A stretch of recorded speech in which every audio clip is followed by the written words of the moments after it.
Hello, second graders. This is Mrs. Gilmore. Today we're going to be taking what we learned yesterday about squares and rectangles and measuring the sides of them in centimeters, and we're going to apply it to doing the same thing today, but today we're going to use our triangles. So we're going to be drawing, estimating, and measuring triangles using our centimeters and what we know about the characteristics of triangles. So the first thing I want you to do is I want you to create a triangle in your math journal, and there's a couple things that have to be true about this triangle that you create. The first thing that has to be true about the triangle is that one side of the triangle has to be 6 centimeters long. So you're going to use your ruler and you're going to draw a side of the triangle that's 6 centimeters long. Then you're going to connect your point on one of the points on that line that you just made, and you're going to connect another line to that one. But this side, this next side of the triangle should be 5 centimeters long. So that means you're going to have 2 sides drawn of your triangle, and one of them is going to be 6 centimeters and the other one is going to be 5 centimeters. So go ahead and do that. Pause the video and draw one side of the triangle that's 6 centimeters, then connect another line, and the next side should be 5 centimeters. Okay, now that you've done that, I want to ask you a question. You've got 2 sides of your triangle that have been drawn, but how would you draw the third side of your triangle? So let's say that I have a triangle that's drawn that has 6 centimeters on this side, and then 5 centimeters on my second side. How am I going to connect? How am I going to draw my third line, my third side for my triangle? Well, the easiest way to do that is to use your ruler, make a straight line with your ruler, and connect one of your end points of your side to the opposite end point of your second side.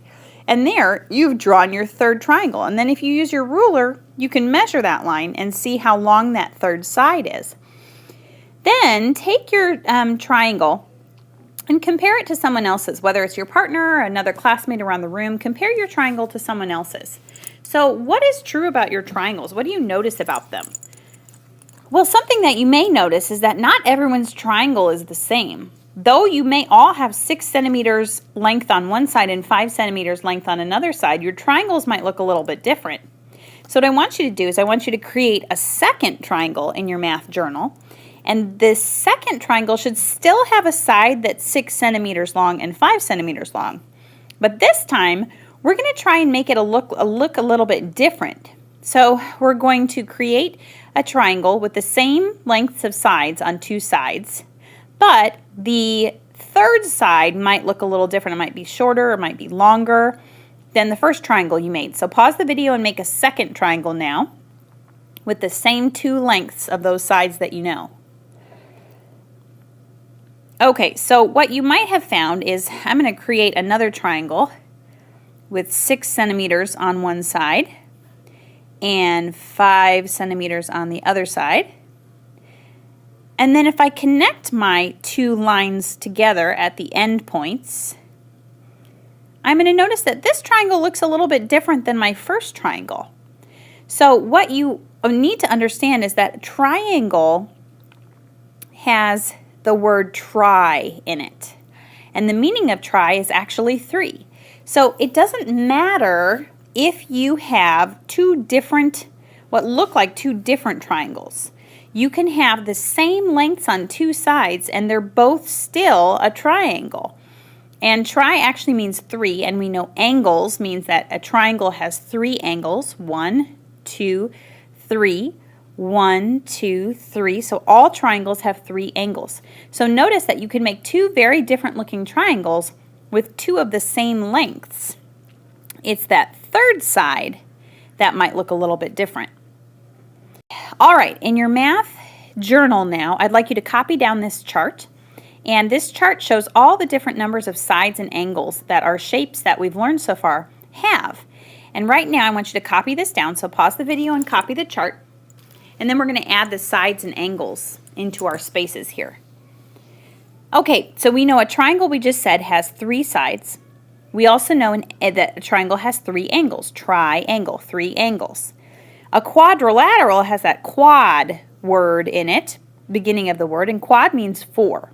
So any shape that's a quadrilateral has 4 sides, and that means it must have 4 angles. Pentagon has that pent at the beginning. Pent means 5, which means a pentagon must have 5 sides and 5 angles. Hex for hexagon means 6. So 6 sides for a hexagon and 6 angles. So however many sides you have for your shape, you're going to have the same number of angles for it.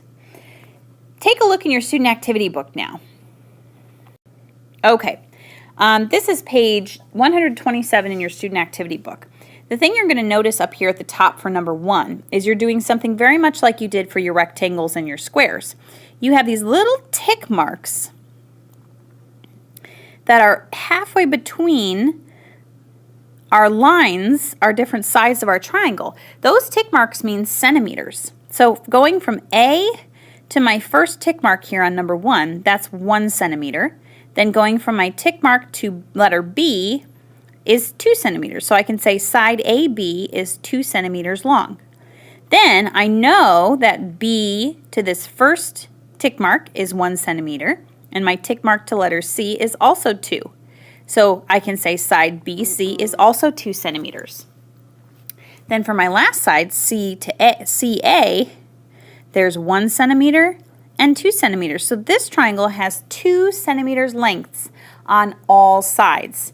So now I'm going to take those lengths and I'm going to put them in my equation. 2 centimeters plus 2 centimeters plus 2 centimeters. That's going to give me my total distance around my triangle. That's 2, 4, 6 centimeters all the way around my triangle.